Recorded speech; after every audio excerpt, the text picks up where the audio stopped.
Ok, merci Nicolas. Et on laisse la place à Nicolas Prévost pour nous parler de prothèses membres inférieurs, genoux, hanches et reprise du sport. Sachant que Nicolas a passé le cap des 50 prothèses de hanches en ambulatoire, c'est ça, cette année? Bonjour à tous. Je veux d'abord m'excuser pour un topo qui va être pas très scientifique, qui va être surtout plein de logique pour aborder ce sujet donc de la reprise du sport après la mise en place d'une prothèse de hanche ou d'une prothèse de genou, ou les deux, puisqu'on va avoir des patients qui vont avoir souvent plusieurs prothèses. On va essayer d'aborder ce problème par plusieurs questions qui vont impliquer donc le patient ou la patiente, les implants que l'on va poser à ce patient et bien sûr le sport pratiqué. Alors tout d'abord le patient, on va prendre en charge bien sûr son âge en sachant que pour les prothèses de hanche, l'âge est un peu moins important que les prothèses de genoux. Nicolas en a parlé, le poids est très important, c'est toujours le BMI qui prime, et bien sûr le sport pratiqué antérieur à la chirurgie et le niveau envisagé par le patient. On sait qu'on va opérer des patients de plus en plus jeunes, de plus en plus actifs, et donc des patients sportifs, et qui vont vouloir, après l'intervention, retrouver une activité sportive. Vous l'avez sur la gauche, alors voilà, on va faire comme ça. Voilà. Là, on a deux personnes qui sont un petit peu différentes dans leur prise en charge de l'activité. Hein. Donc, on va avoir un discours, bien sûr, différent suivant la personne qui va être opérée. Alors, au niveau de l'implant, on va essayer d'envisager plusieurs choses, notamment l'anatomie, la biomécanique, avec les risques que l'on va retrouver, notamment les risques d'usure, en sachant que le point faible sur une prothèse, actuellement, c'est le polyéthylène. Le polyéthylène, c'est donc cette partie sur les prothèses de genoux qui sépare les deux articulations. Actuellement, on a ce qu'on appelle les polyéthylènes hautement réticulés qui ont un taux d'usure moins important, mais qui sont quand même la pièce qui s'use le plus. Alors tout d'abord, l'anatomie, entre la hanche et le genou, c'est deux choses différentes. La hanche, c'est une articulation profonde avec un rapport musculaire important. Donc, tout ce qu'il y a autour de cette hanche, c'est essentiellement du muscle, peu de tendons et peu de ligaments. C'est un peu l'inverse pour le genou, puisqu'on a de chaque côté les ligaments collatéraux, il peut y avoir des ligaments croisés à l'intérieur, l'appareil extenseur avec la rotule qui est en contact direct avec cette prothèse. Il faut savoir aussi que les prothèses de hanche et les prothèses de genoux, ça marche, mais ce n'est pas une copie de l'anatomie et de la biomécanique normale. Peut-être une petite parenthèse sur ce qu'on appelle le resurfaçage de hanche ou la prothèse unicompartimentale du genou, qui peut être considérée comme une anatomie proche de la normale, mais là, on peut-être proposer plus de sport, plus d'activités, mais jusqu'à quel sport et quelle activité, on va essayer d'y répondre. Quelles sont les contraintes sur une articulation prothésée? Et là, on en a parlé tout à l'heure. Et là, j'ai quelques chiffres à vous donner pour vous dire que le poids du corps pour une articulation des membres inférieurs est multiplié par 3 pour la marche, par 8 pour le jogging, l'activité donc de course à pied, en sachant que pour le jogging, il y a 800 réceptions pied-sol à chaque pas. Donc, vous multipliez, vous faites une petite calcul, un patient de 1m60, 85 kg, vous mettez par 8 sur chaque genou, et vous voyez qu'à l'arrivée, ça fait beaucoup de force appliquée. Pour le vélo, c'est 1 à 2 en fonction de comment on se positionne sur le vélo. Bien sûr, les risques, on a vu que c'était l'usure du polyéthylène. Il y existe une usure normale du polyéthylène, mais la durée de vie, on l'a vu, est de 15-20 ans pour les prothèses de genoux, et peut-être un peu plus pour les prothèses de hanche. Bien sûr, il y a les risques de dessalement, de risque de traumatisme, puisqu'on peut pratiquer des sports à risque de traumatisme, avec donc des luxations, des fractures d'implants et des fractures périprothétiques. Le sport. Effectivement, il va falloir parler de sport avec le patient, parce qu'on l'a vu, on va le voir, c'est important pour retrouver une vie normale, mais quel est le bon terme à employer avec le patient? Est-ce que c'est une activité physique? Est-ce que c'est un sport de loisir avec une fréquence? Est-ce que c'est un sport exceptionnel, régulier? Et quid de la compétition sportive? Quel est le sport pratiqué? Là, il faut bien différencier le sport qui est en charge ou pas. Est-ce que c'est un sport en pivot? Est-ce que c'est un sport à traumatisme? Et pour ça, on va prendre donc 3 petits exemples qui sont assez fréquents dans notre région. C'est donc le ski. On a bien sûr une différence entre le ski de fond et le ski alpin, surtout dans ces conditions. Même si la personne opérée est très, très bien équipée et très motivée, il va falloir bien sûr lui expliquer que le ski, on ne va pas pouvoir tout faire, mais on va pouvoir peut-être l'envisager. Pareil pour l'équitation. Là, on voit donc 2 photos avec 2 pratiques de l'équitation qui sont un peu différentes entre la balade tranquille et bien sûr le saut d'obstacle. Et pareil pour le surf, entre balader sa planche et vraiment attaquer quelques vagues, c'est également différent. Alors là, une petite phrase de nos confrères américains qui ont beaucoup travaillé là-dessus, qui date de la fin des années 90, qui conclut bien sûr que l'activité physique, on en a parlé tout à l'heure, est indispensable pour bien sûr le système cardiovasculaire, pour le système locomoteur.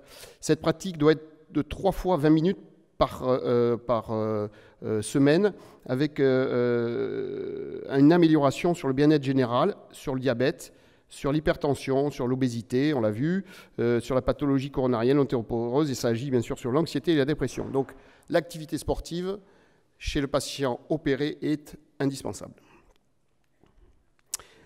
Un petit aparté sur des questions que l'on nous pose régulièrement, c'est sur l'activité sexuelle. J'ai voulu faire une petite parenthèse parce que c'est une activité que l'on va pouvoir gérer un petit peu comme l'activité sportive. C'est-à-dire qu'on verra à la fin, tout peut être envisagé, mais il faut être raisonnable. Alors là, je vais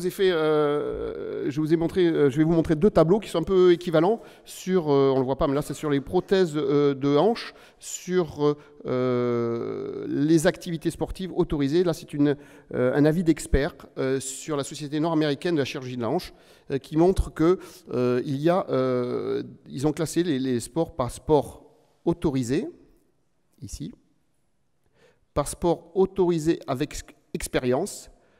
Là, pas de consensus, pas de conclusion sur le type de sport, et les sports non recommandés, interdits. Et ce qui est intéressant, c'est qu'il y a une évolution. Ces experts ont été questionnés à 2 reprises, en 1999 et en 2005, à chaque fois sur le type de sport. Et on voit que tous les sports ont été orientés vers la gauche de l'écran, donc vers des sports autorisés, ou en tout cas autorisés avec expérience, quand ils n'étaient pas... la conclusion n'était pas connue. Donc, vous le voyez, donc, pour les sports autorisés, c'est assez classique, hein, le vélo d'appartement, mais quid du vélo, parce que le vélo d'appartement, surtout pour les personnes âgées, mais on le voit ici que le cyclisme sur route est passé dans les sports autorisés. Donc tout ça est logique, hein, je vous les avais dit au début, la natation, la danse, la marche normale, bien sûr, ce sont des activités sportives à recommander.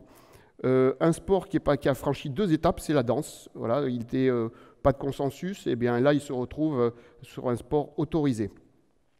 Pour les sports interdits en 2009, je suis un peu perdu là. Bon, on va réessayer.